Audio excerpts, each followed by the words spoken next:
Hello and welcome to the Personalities of the Tarot podcast. I'm Elizabeth Seer, author of Personalities of the Tarot, a guide to know thyself through astrology and tarot. Although that book is not currently available while I work on a revised and expanded second edition, if you are interested in learning to read tarot for your own self-improvement and empowerment, my book, Ex Libris Tarot, the revised and expanded second edition, is now available on Amazon for only $11.99 plus tax and shipping. Personalities of the Tarot should be available within the next several months, so keep checking back for updates.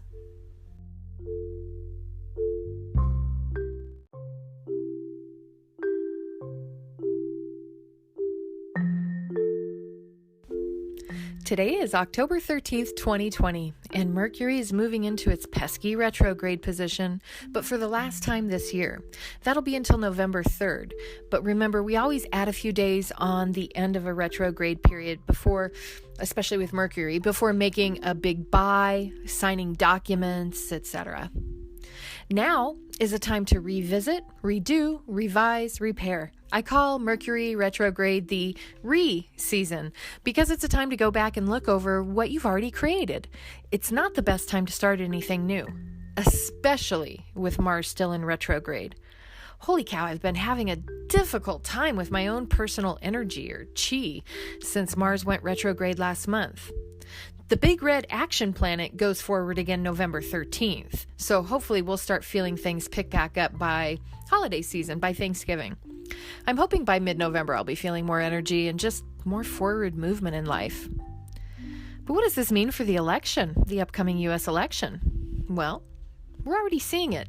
Communication breakdowns, blockages, messages getting mixed up. We'll likely see failures or issues with any electronics or transportation, like the U.S. mail.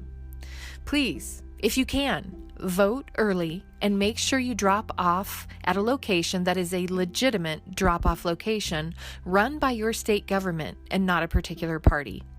Voting is important for democracy to work, but the planets are working hard, or actually not working at all, in backward motion, to make things a bit more difficult now.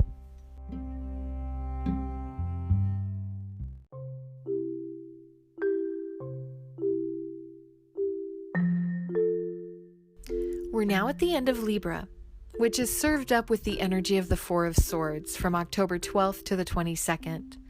Although still with that swordsy energy, Libra does hold two of the quote-unquote better swords cards, like the Two of Swords at the beginning and the Four of Swords now. Twos are all about balance, and fours are all about stabilizing, kind of like the four legs of a table. But fours, like Mercury retrograde, are also all about revisiting and revising where you're at on the journey. So those born in this last decan of Libra from October 12th to the 22nd really like their peace. So much so that they'll often go dark from friends and family for periods of time while they seek it out. Sometimes, especially when they're younger, they can be incredibly restless, almost overactive, to the point where they don't or can't pay attention to everyday things like chores, cleaning themselves, taking care of themselves, work, etc. I know that's a problem for quite a few people, not just Libras, but these third decan Libras seem to feel it more than many throughout their lifetime. It's important for those born during this time to feel stable in their environments, or they could have a twisted idea of what a stable environment even looks like, trying to create something that isn't based in reality, especially because they're also crossed by the Knight of Cups, as we'll see later, who can get lost in dream states. Libra, born October 12th to the 22nd, really need to ensure their restless nature doesn't get the best of them. If you're born during this time, you must heed your body's indications for some R&R.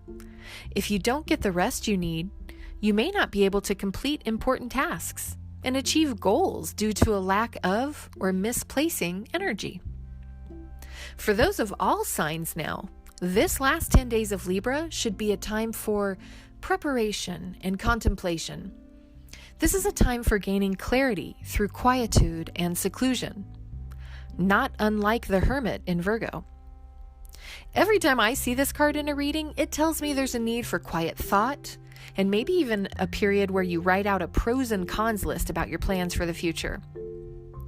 Couple this period right now with that Mercury retrograde going on, this is not a time to run around trying new things or making big decisions and changes in your life. It is a time to plan and think ahead about those changes. Plan ahead, come to terms with what is in your life. Tie up loose ends.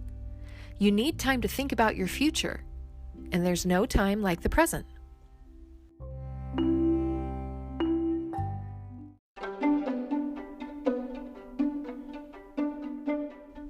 It's famous birthday time.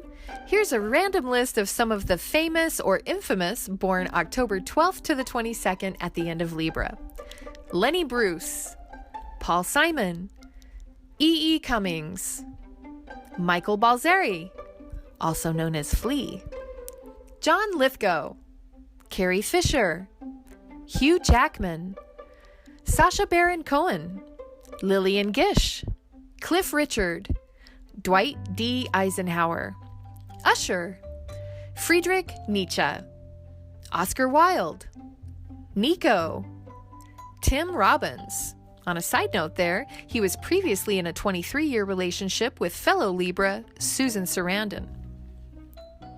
Marshall Bruce Mathers III, also known as Eminem, Rita Hayworth, Arthur Miller, Zac Efron, Jean-Claude Van Damme, Chuck Berry, Trey Parker, Jon Favreau, Bela Lugosi, Viggo Mortensen, Snoop Dogg, Tom Petty, Kim Kardashian, Celia Cruz, and my longtime crush, Jeff Goldblum.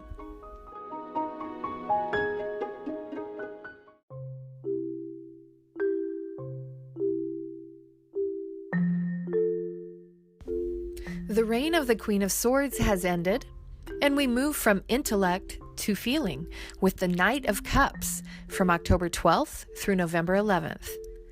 Knights are harbingers of change, and the Suit of Cups works with love, relationships, inspiration, and spirituality. So changes could be contemplated in any one or more of those areas. Feelings are very important now. Those born October 12th through November 11th embrace the idea of romance. They're imaginative, sensitive, introspective, artistic, interesting, and inspired, or inspiring, or both. If they manifest their shadow side, we've all got one. They can be a drama queen, temperamental, introverted, insensitive, emotionally merciless, and prone to flights of fancy. They could be emotionally unstable, moving from happiness to sadness very quickly. When upset, the Knight of Cups personality, at least the less wizened of the lot, will say and do things they later regret. This Knight is a dreamer and may need help staying tethered to reality, but his imagination and love of love can also take him to inspired heights. For everyone in this time period of October 12th to November 11th, embrace changes in your relationships. Find things which inspire you now. Inspire others. Practice keeping your emotional balance with new ideas and relationships. And honestly, it's almost election time. And it's still 2020. So we've been getting a lot of practice in that already. But with things heating up as we get closer to the U.S. election, it will be very important to maintain that balanced mental health while embarking on that journey to open our hearts, getting in touch with our emotions, intuition, and instincts. Now is the time to improve the flow of love in your life, getting creative, while you also care for the health and well-being of your heart and soul.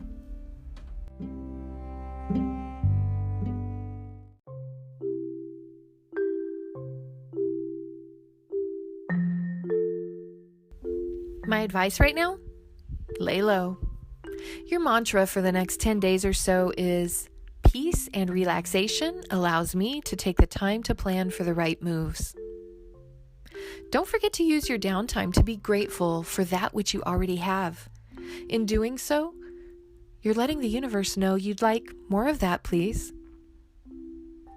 I'd like to keep this podcast and my social media accounts going, so I'm going to make a plea for your support. If you find that what I offer has value in your life, please feel free to contribute. You can book a reading at my website, elizabethseer.com. That's Seer, S-E-E-R. And as a matter of fact, I'm going to offer a special rate only to my podcast listeners. This will not be promoted anywhere else. I normally charge $80 for a reading. If you book an appointment for a psychic reading before my next podcast, when we move into Scorpio, I'll give you half off your reading. You must mention podcast or I listened to your podcast in the comments of the booking form to receive the discount. But I will be happy to help you receive a reading while also being able to continue this work. So save 50% off your psychic tarot reading with me just because you're a Personalities of the Tarot podcast listener. As I mentioned before, you can also buy my book, Ex Libris Tarot, on Amazon for only $11.99. If you'd like to just continue hearing the podcast, you can also donate directly at anchor.fm/Elizabeth Seer and click the support button. On my next episode, we move into Scorpio and the time of the Five of Cups and the Death card. Fives throw us off balance, and death brings transition. So take this time at the end of Libra to rest and contemplate your next moves. Don't overdo it now. You've been listening to Personalities of the Tarot with Elizabeth Seer. And as always, I'm grateful for this time with you.